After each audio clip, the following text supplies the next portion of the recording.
नमस्कार, मैं हूं आपके साथ शिप्रा झा और आप देख रहे हैं बिहार का नंबर 1 प्राइम टाइम शो अपना बिहार। और सबसे बड़े बुलेटिन की शुरुआत हम करेंगे सबसे बड़ी खबर के साथ। देखिए, बिहार विधानसभा के बजट सत्र के तीसरे दिन राज्यपाल के अभिभाषण पर चर्चा के दौरान नेता प्रतिपक्ष तेजस्वी यादव और श्री नीतीश कुमार एक बार फिर से आमने सामने दिखे। तेजस्वी और नीतीश कुमार के बीच तीखी नोकझोंक हुई। तेजस्वी यादव के आरोपों का श्री नीतीश कुमार ने भी जोरदार जवाब दिया है।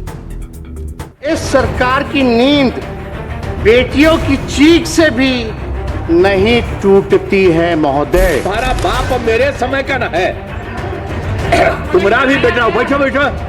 बिहार विधानसभा में मुख्यमंत्री नीतीश कुमार और नेता प्रतिपक्ष तेजस्वी यादव के बीच कई बार नोक-झोंक देखने को तथा राज्यपाल पर चर्चा के दौरान तेजस्वी यादव ने नीट छात्रा की मौत सहित अपराध के मुद्दे पर सरकार को घेरने की कोशिश की। जब सीएम नीतीश के बोलने की बारी आई तो उन्होंने तेजस्वी यादव के आरोपों का एक एक कर जवाब दिया। इस सरकार की नींद बेटियों की चीख से भी नहीं टूटती है महोदय। 24 नवंबर 2005 को पहली बार एनडीए की सरकार बनी थी। तब से राज्य में कानून का राज है और हम लगातार विकास के काम में लगे हुए हैं। शुरुआत अपराध पर वार पलटवार से हुई।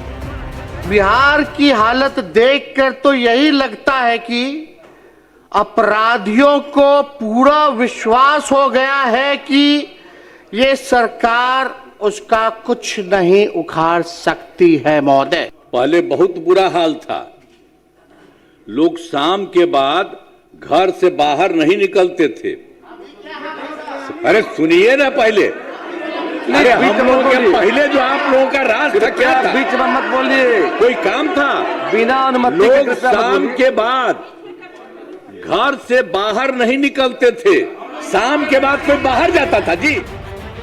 नीट छात्रा की मौत और महिला अपराध को लेकर तेजस्वी यादव ने निशाना साधा तो नीतीश कुमार ने साफ शब्दों में जवाब दिया कि बिहार में कानून का शासन है। पटना में नीट छात्रों की दुष्कर्म उपरांत हत्या, मधेपुरा में महिलाओं के साथ दुष्कर्म हत्या, मोतिहारी में युवती की हत्या। कहाँ है कानून का राज? राज्य में कानून का राज है और हम लगातार विकास के काम में लगे हुए हैं। बिहार और विकसित होगा और देश के टॉप राज्यों में शामिल हो जाएगा। इस दौरान हल्के फुल्के नोक-झोंक के साथ तंज के छींटे भी उड़ते रहे और सदन ठहाकों से भी गूंजता रहा। पहले सुनो ना। अरे तुम बच्चा है। अरे तुम्हारा बाप मेरे समय का न है, तुम्हारा भी बेटा। बैठो बैठो। अरे उसका सदिया भी बात में हुआ था, तब तुमको हुआ, तुमको तो करवे न किए, हम पालते ना। चलो बैठो। कुल मिलाकर बिहार विधानसभा में बजट सत्र का तीसरा दिन नीतीश कुमार और तेजस्वी यादव के नाम रहा। दोनों के बीच आरोप प्रत्यारोप देखने को मिला, लेकिन मुस्कुराहट के साथ। तेजस्वी यादव सरकार को अपराध के मुद्दे पर घेरते दिखे तो नीतीश 2005 के पहले के शासन की याद दिलाकर तेजस्वी पर पलटवार करते दिखे। न्यूज 18 के लिए पटना से शैलेंद्र कुमार, आनंद अमृतराज और अमित कुमार के साथ ब्यूरो रिपोर्ट। तो वे देखिए, नेता प्रतिपक्ष तेजस्वी यादव ने राज्यपाल के भाषण पर बोलते हुए बिहार सरकार की पहचान को बताया और उन्होंने बताया कि बिहार की सरकार की दो पहचान है। एक तरफ सरकार महिलाओं को 10-10 हजार रुपए दे रही है, वहीं दूसरी तरफ बीजेपी के उत्तराखंड के नेता ये बोलते हैं कि महिलाएं बिकती है। अब तेजस्वी यादव के इस बयान पर भी बिहार की सियासत गर्मा गई है। महिलाओं की सम्मान की बात करते हैं। 10-10 हजार रुपया आप लोग दिए चुनाव में, और आपके उत्तराखंड के भाजपा के नेता क्या कहते हैं कि 20-25 हजार में महिलाओं जो है, महिलाओं को महोदय खरीदा जाता है। महिलाएं बिकती है महोदय। जनता ने उनके जो इलाज किया है, इसलिए मानसिक तौर पर वो व्यथित हैं। जिनको संवैधानिक संस्था पर विश्वास नहीं हो, संविधान पर विश्वास नहीं हो, इस मानसिकता को बदलना पड़ेगा। यह बहुत ही अमर्यादित और आपत्तिजनक उन्होंने शब्दों का इस्तेमाल किया और यह स्पष्ट करता है कि उनकी महिलाओं को लेकर के उनकी मानसिकता क्या है। उत्तराखंड में भाजपा सरकार के मंत्री मंच पर चीख चीख कर कह रहे थे कि बिहार की बेटियां बिकती है, वो तो बाकायदा कीमत बता रहे थे। तेजस्वी जी ने उत्तराखंड के इस मंत्री के बयान को आज कोट कर दिया, तो आप तेजस्वी से सवाल पूछिएगा। बिहार की जनता ने राष्ट्रीय जनता दल को हरा दिया, लेकिन लालू जी का इतना पुत्र प्रेम था कि बेटा को पार्टी का कार्यकारी अध्यक्ष बना दिया। तो जो लोग राष्ट्रीय जनता दल में गुलामी खटने बैठे हैं वो गुलामी खट रहे हैं। देखिए, वहां कोई लोकतंत्र नहीं है। जनता ने जवाब दिया और 25 सीट पर उठाकर बैठा दिया। और रुक कर लेते हैं इस वक्त की बड़ी खबर की ओर। सम्राट चौधरी का तेजस्वी यादव पर बड़ा हमला। लॉ एंड ऑर्डर को लेकर सम्राट चौधरी ने कहा कि बिहार पुलिस का ऐसा डर है कि बेंगलुरु में अपराधी कहते हैं बिहार पुलिस से खतरा है। अपराधी ऑनलाइन आकर कहते हैं बिहार पुलिस से खतरा है। तो गृह मंत्री सम्राट चौधरी की तरफ से यह बयान दिया गया है। दरअसल आज तेजस्वी यादव ने सदन में लॉ एंड ऑर्डर का मुद्दा उठाया था। इसे लेकर सरकार को घेरा गया था। अब इस पर जवाब दिया है सम्राट चौधरी ने और उन्होंने कहा कि बिहार पुलिस का ऐसा डर है कि बेंगलुरु में अपराधी कहते हैं बिहार पुलिस से खतरा है। आइए आपको दिखाते हैं उन्होंने क्या कहा। लोग कहते हैं लॉ एंड ऑर्डर की बिहार में चिंता कर रहे हैं कुछ लोग, मैंने देखा आज कई साथी बोल रहे हैं। आज आप समझिए, बिहार तो छोड़ दीजिए, बेंगलोर में भी बिहार की पुलिस का डर ऐसा है कि उसको ऑन एयर जाकर कहना पड़ता है कि हमको बचाने का काम किया। बढ़ते हैं आगे और बात अगली खबर की। जहानाबाद की नीट छात्रा संवेदना का मामला आज विधान परिषद में भी उठा। नेता प्रतिपक्ष राबड़ी देवी और विपक्षी पार्षदों ने सदन के बाहर बैनर पोस्टर लेकर प्रदर्शन किया, जिसका जवाब सरकार में शामिल नेता और मंत्रियों ने दिया।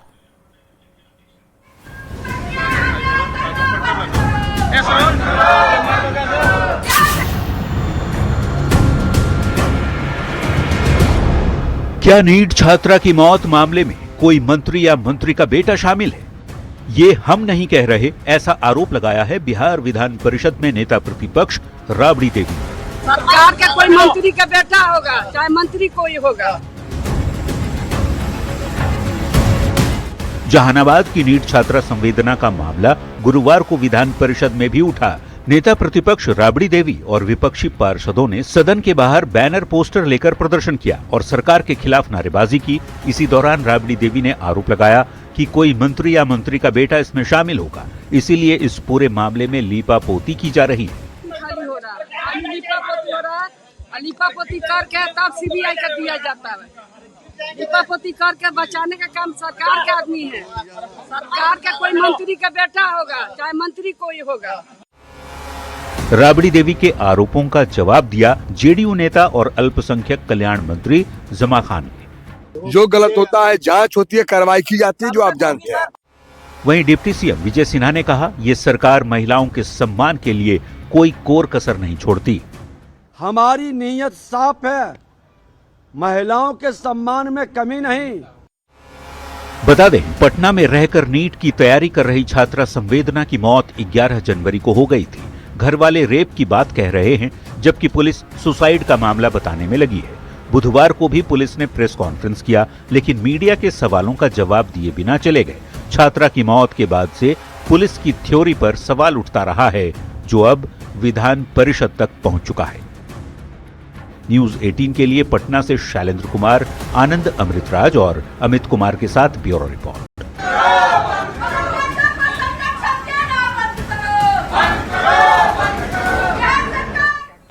बढ़ेंगे आगे, बात अगली खबर ही कर लेते हैं। देखिए, तमिलनाडु में डीएमके सरकार में मंत्री पन्नीर सेल्वम ने उत्तर भारतीयों पर एक बार फिर से विवादित बयान दिया है, जिसके बाद सियासत सुलग गई है। पन्नीर सेल्वम ने कहा कि उत्तर भारतीय इसलिए दक्षिण भारत में आते हैं ताकि वो मेज साफ करते हैं, पानी पूरी बेचते हैं, क्योंकि उन्हें केवल हिंदी आती है। एनडीए ने इस बयान को देश को बांटने वाला बयान बताया है।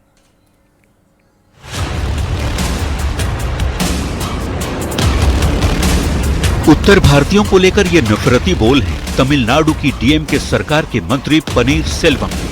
तमिलनाडु के कृषि मंत्री ने उत्तर भारतीय प्रवासी श्रमिकों को लेकर बेहद आपत्तिजनक टिप्पणी की। मंत्री पनीर सेल्वम ने कहा है कि उत्तर से आए लोगों ने केवल हिंदी सीखी है, इसलिए वो निचले स्तर का काम कर रहे हैं। उन्होंने कहा, उत्तर भारत के लोग तमिलनाडु में मेज साफ करने आते हैं, वे पानी पूरी बेचने का काम करते हैं, क्योंकि उन्होंने केवल हिंदी सीखी है। வடக்கா உள்ளவன் இங்கே டேபிள் துடைக்க வரான். இங்கே ஃபாதர்லாம் வந்திருக்காங்க. வடக்கே உள்ளவன் இங்கே இப்போ வந்து டேபிள் துடைக்க வராங்க. எதுக்கு வரான்? அவன் ஹிந்தி பேசுறதுனால இங்கே ஹிந்தியை மட்டும் அவன் கொண்டு படித்த காரணத்தாலே அவன் இங்கே வேலை வாய்ப்பு இல்லாமல் நம்ம இங்கே வந்து இங்கே கட்டட தொழிலாளியாக இங்கே டேபிள் துடைக்கின்றாங்க, பானிபூரி விற்கின்றாங்க, இங்கே வரான்। उत्तर भारतीय श्रमिकों पर पनीर सेल्वम के बयान पर बिहार की सियासत उबल गई है। एनडीए सांसदों ने एक सुर में पनीर सेल्वम के बयान को क्षेत्रवाद और भाषावाद के नाम पर देश को बांटने वाला बताया है। तो आरजेडी ने कहा, इस विवाद से बचने का सबसे अच्छा रास्ता है उत्तर भारत में ज्यादा से ज्यादा निवेश और रोजगार के अवसर बढ़ाए जाए।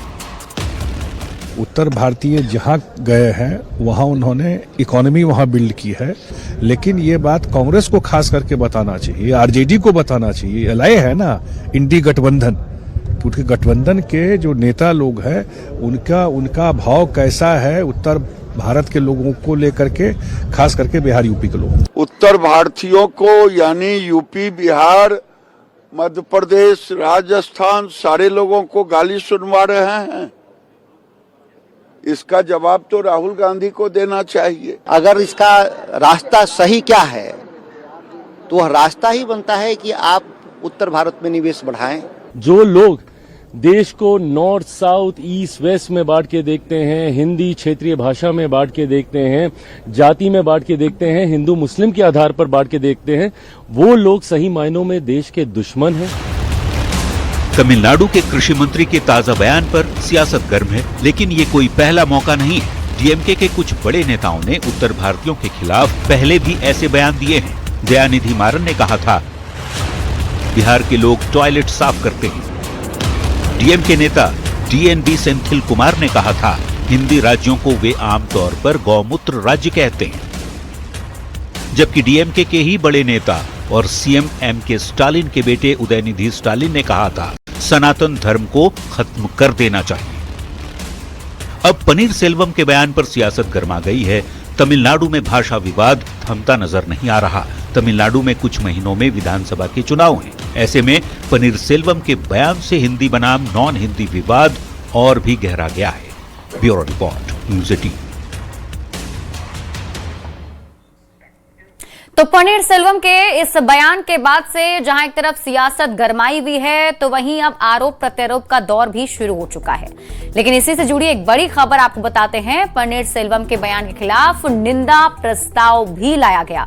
बिहार विधान परिषद में यह निंदा प्रस्ताव पारित किया गया। बताया जा रहा है कि संजय मयूख ने निंदा प्रस्ताव सदन में रखा और सर्वसम्मति से निंदा प्रस्ताव पारित किया गया है। तो इस वक्त की बड़ी खबर आपको बता रहे हैं, पनीर सेल्वम के बयान के खिलाफ निंदा प्रस्ताव लाया गया। बिहार विधान परिषद में यह निंदा प्रस्ताव पारित हुआ है। आपको बता दें कि संजय मयूख ने निंदा प्रस्ताव रखा था और सर्वसम्मति से निंदा प्रस्ताव पारित हो गया है।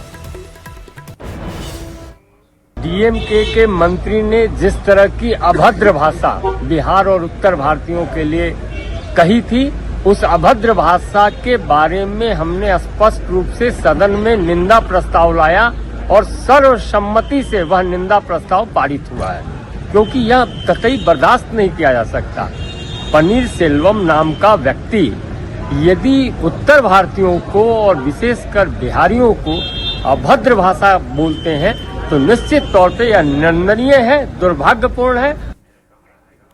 देखिए, लगातार बिहार और उत्तर भारत के लोगों के हो रहे अपमान को लेकर यह कदम उठाया गया है और ये निंदा प्रस्ताव पारित किया गया है। देखना होगा कि इस पर आगे क्या कुछ और अपडेट आता है। बढ़ेंगे आगे और बात अगली खबर की कर लेते हैं। नदियां जो जीवन देती है, आज खुद जीवन की लड़ाई लड़ रही है। बिहार में नदियों पर बढ़ते अतिक्रमण के खिलाफ न्यूज़ 18 की मुहिम ऑपरेशन नदी ने भू माफिया के खेल को बेनकाब कर सड़क से लेकर सदन तक में हलचल मचा दी है।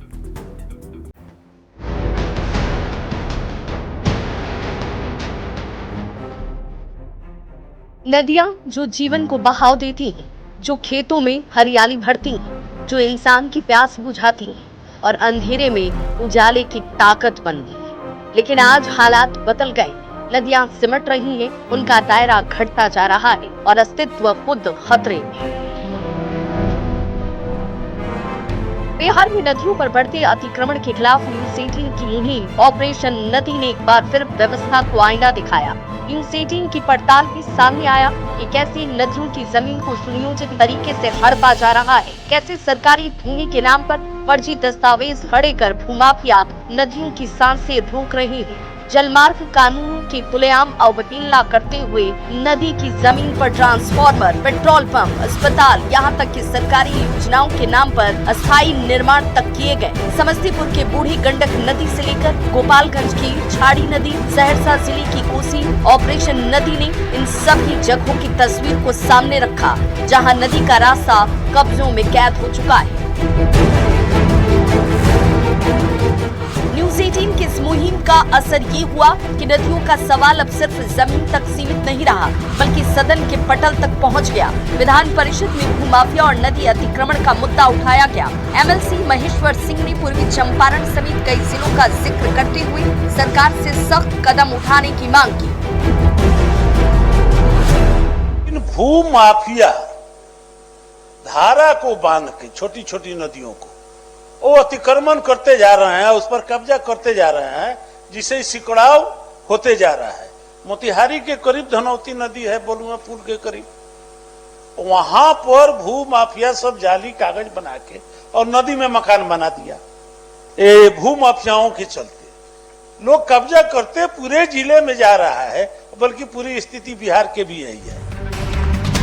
इस पर जल संसाधन मंत्री विजय चौधरी ने कहा कि नदियों को अतिक्रमण मुक्त कराने के निर्देश पहले भी दिए जा चुके हैं, कार्रवाई हुई है और अब मामला उठा है तो सरकार फिर से गंभीरता से कदम उठाएगी। हम लोगों ने सरकार की तरफ से इसका संज्ञान लिया भी है और हम लोगों के विभाग ने नदियों को या इसके किनारों को अतिक्रमण मुक्त कराने के लिए अपने अधिकारियों को भी लिखा है। साफ है, ऑपरेशन नदी केवल एक अभियान नहीं बल्कि नदियों के हक और भविष्य की लड़ाई है और न्यूज़ 18 की ये लड़ाई अब सत्ता के गलियारों तक अपनी गूंज छोड़ चुकी है। पटना से आनंद अमृतराज, शैलेंद्र के साथ अमित की रिपोर्ट।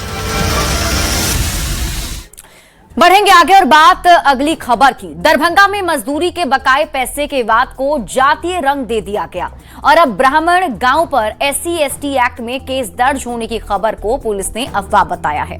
पुलिस का यह कहना है कि 3000 की आबादी वाले गांव में 70 लोगों को नामजद और 100 से 150 अज्ञात को आरोपी बनाया गया है।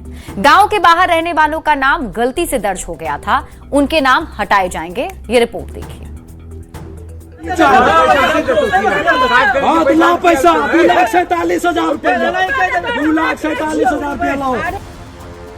ये तस्वीर है दरभंगा के हरिनगर गांव की, जहां 30 जनवरी को मजदूरी के बकाये पैसे के विवाद में दो पक्ष के बीच झगड़े ने जातीय हिंसा का रूप ले लिया। मारपीट और पथराव में 11 लोग घायल हो गए। आरोप है कि उच्च जाति के 70 नामजद और 150 लोगों पर SC/ST एक्ट में केस दर्ज करा दिया गया। इसमें कुछ ऐसे लोगों के नाम भी हैं जो गांव से बाहर रहते हैं। मजदूरी विवाद में भड़के तनाव के बाद पूरे मामले की सच्चाई सामने आ रही है। इस विवाद में ब्राह्मण गांव पर प्राथमिकी दर्ज होने की खबर को SDPO ने अफवाह बताया। SDPO ने बताया कि लगभग 3000 की आबादी वाले गांव में 70 लोगों को नामजद और 100 से 150 अज्ञात को आरोपी बनाया गया है। गाँव के बाहर रहने वालों का नाम गलती से दर्ज हो गया था, उनके नाम हटाए जाएंगे। तो जितने भी हैं पूरे गांव के, उनको FIR में डाला गया है। की बातें नहीं आई हैं। जो लोग इसमें होंगे या जो पक्ष प्रभावित हुआ होगा उनका ये मानना होगा और इस तरह का मैसेज फैलाना चाह रहे होंगे। जाति का पॉपुलेशन लगभग 3000 है, जिसमें कि मात्र 70 लोगों का नाम है। इसका भी खंडन किया जा रहा है कि कुछ लोग बाहर रहते हैं, उनका नाम एग्जैक्ट लोग नहीं जानते हैं। जो गवाह हैं, जो पीड़ित पक्ष है, इस बात को महसूस कर रहे हैं कि एक्चुअली उनका नाम नहीं होना चाहिए था, उसको हम लोग निकालेंगे। दरभंगा के हरिनगर गांव में मजदूरी को लेकर शुरू हुए विवाद के जातीय तनाव में बदलने के बाद प्रशासन पूरी तरह से सतर्क है। हालात को नियंत्रण में रखने और शांति बहाली के लिए गांव में शांति समिति की बैठक भी की गई। ग्रामीणों ने एफआईआर से निर्दोष लोगों के नाम हटाने की मांग उठाई। प्रशासन ने निष्पक्ष जाँच का भरोसा दिलाया है। करने के लिए दोनों पक्ष के लोगों को, इस इलाके के जो हैं दोनों पक्ष के लोग और भी दूसरे समाज के भी जो लोग हैं और समाज में शांति सौहार्द बनाए रखना चाहते हैं, उनको नोटिस करके यहाँ बुलाया गया है। अनुमंडल पदाधिकारी बिरौल की अध्यक्षता में यहाँ बैठक हुई है और लोग आश्वस्त किए हैं कि भविष्य में कोई इस तरह की घटना।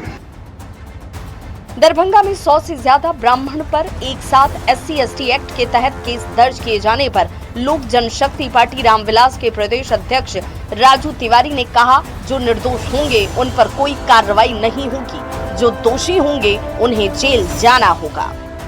और दोषी होता है तो उस पर कार्रवाई होता है, तो इसमें ज्यादा हाय तबाह मचाने की आवश्यकता नहीं है।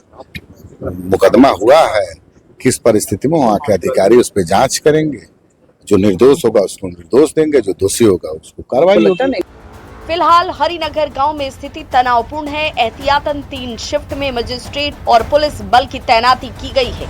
चलिए अब आपको बताते हैं दरभंगा में बवाल क्यों हुआ। कुशेश्वर स्थान के हरिनगर में 30 जनवरी को पैसे के लेन देन को लेकर पूरा विवाद हुआ। कैलाश पासवान का मजदूरी का पैसा बकाया था। हेमकांत झा के मकान निर्माण में कैलाश पासवान ने काम किया था। करीब 2,47,000 रुपए बकाया होने की बात कही गई। बकाए पैसे को लेकर कैलाश पासवान ने दबाव बनाया। हेमकांत झा के रिश्तेदारों को रोककर पैसा मांगा। फिर पैसे मांगने को लेकर कहासुनी और मारपीट हो गई। झड़प और पथराव में कुल 11 लोग घायल हो गए। घायलों में महिला और बच्चे भी शामिल हैं। पंचायत स्तर पर मामला सुलझाने की कोशिश की गई। विवाद बढ़ता गया और पुलिस तक मामला पहुंच गया। सवाल है कि क्या 30 जनवरी को शुरू हुआ पैसे के विवाद को जातीय रंग दे दिया गया। न्यूज़ 18 के लिए दरभंगा से विपिन कुमार दास की रिपोर्ट। और इस बीच रुक कर लेते हैं बड़ी खबर की ओर। बड़ी खबर आपको दिल्ली से बताते हैं, जहां केंद्रीय कपड़ा मंत्री गिरिराज सिंह ने कहा कि एक अबोध बालक के जिद के कारण सदन को बंधक बना लिया गया। संसदीय इतिहास में उनका नाम काले अक्षरों से लिखा जाएगा। आपको बता दें कि संसद के बजट सत्र के दौरान विपक्षी सांसद लगातार हंगामा कर रहे हैं। बुधवार को लोकसभा में पीएम मोदी की जवाब भी देना था, लेकिन हंगामे के चलते कार्यवाही स्थगित करनी पड़ी और इसी वजह से गिरिराज सिंह समेत तमाम एनडीए सांसद विपक्ष पर हमलावर हैं। यही कहूंगा कि एक अबोध बालक के जिद के कारण सदन को बंधक बना लिया गया और सदन को शायद संसदीय इतिहास में ये अबोध बालक भी काले अक्षर से इनका नाम लिखा जाएगा।